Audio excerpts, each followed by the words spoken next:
दवीना को सच्चाई उसी पल समझ आ गई जब उसने खुद को आईने में देखा। यह सिर्फ एक ड्रेस नहीं थी, यह एक घोषणा थी।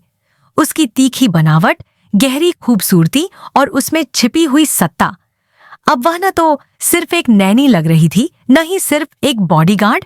वह ऐसी लग रही थी जैसे वह गैब्रियल एंजेलिनी के बगल में खड़े होने की हकदार हो, कर्तव्य से नहीं, रुतबे से। आमतौर पर सिग्नोरा कॉन्टे सादगी पसंद करती थी, लेकिन आज की रात वह नियम टूट चुका था। दवीना हिचकिचाई। इस तरह गैब्रियल के साथ खड़े होना, लोग उन्हें बराबरी का समझ सकते थे, और इस दुनिया में दिखावा ही हथियार होता है। लेकिन गैब्रियल जरा भी नहीं डगमगाया। ठीक है, उसने बस इतना कहा, और वही दवीना के लिए काफी था। कमरे में फुसफुसाहटें फैल गईं, नजरें तेज थीं, हिसाब लगाने वाली। इससे तो लोग निगल जाएंगे, किसी ने कहा। आग ही बर्फ को पिघलाती है, दूसरे ने जवाब दिया। उसे ऐसे देखते रहे तो डिनर से पहले ही खून बहेगा। गैब्रियल ने पहले नजर हटाई। मैं रुक नहीं सकता, उसने कहा। माइकी अलविदा कहना चाहता है।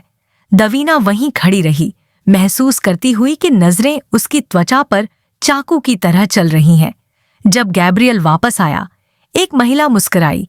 उसे अपनी बांह पर लेकर उसने कहा, तुम्हारे दुश्मन तय नहीं कर पाएंगे कि झुकें या भागे। बेहतरीन डराने की रणनीति। अब दवीना समझ चुकी थी, यह सब इत्तेफाका नहीं था। सिग्नोरा कॉन्टे जानती थीं कि वह क्या कर रही हैं। विदाई जल्दी हुई। हम देर नहीं करेंगे, गैब्रियल ने माइकी से कहा। माइकी आगे झुका, गहरी सांस ली। ये पापा की खुशबू है, उसने गर्व से कहा। फिर गंभीर होकर बोला, दवीना की बात मानना पापा, वो तुम्हें सुरक्षित रखेंगी। मुझे तो उस पोशाक में दवीना की ज्यादा चिंता है, किसी ने मजाक किया। काफी हुआ, गैब्रियल बोला। चलते हैं, मेरे लिए तोहफा लाना, माइकी चिल्लाया। कार के दरवाजे बंद हुए, लेकिन हवा में कुछ अधूरा सा रह गया। इसे नजरअंदाज करो, गैब्रियल ने धीमे से कहा। पेरिस ने उनका स्वागत किसी भूले हुए अतीत की तरह किया। बहुत समय हो गया, गैब्रियल बुदबुदाया। आइसक्रीम खाएं? दवीना ने पूछा। जो चाहो प्रिंसेस। ट्रेन में माहौल थोड़ा हल्का हुआ, लेकिन तनाव पूरी तरह गया नहीं। तुमने भी ट्रेन चुनी? उसने पूछा। मुझे उड़ना पसंद नहीं।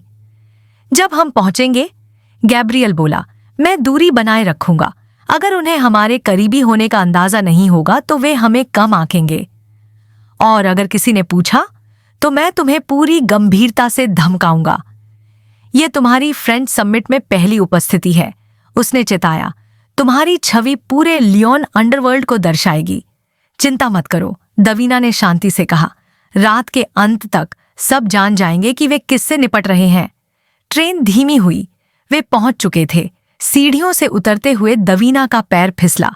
उसे संभालो, गैब्रियल ने बिना सोचे उसका हाथ थाम लिया। तुम कमाल लग रही हो, उसने धीरे से कहा। मुझे पहले कहना चाहिए था। ये तो किसी डेट को दिया जाने वाला कॉम्प्लीमेंट है। धन्यवाद, वह बोला।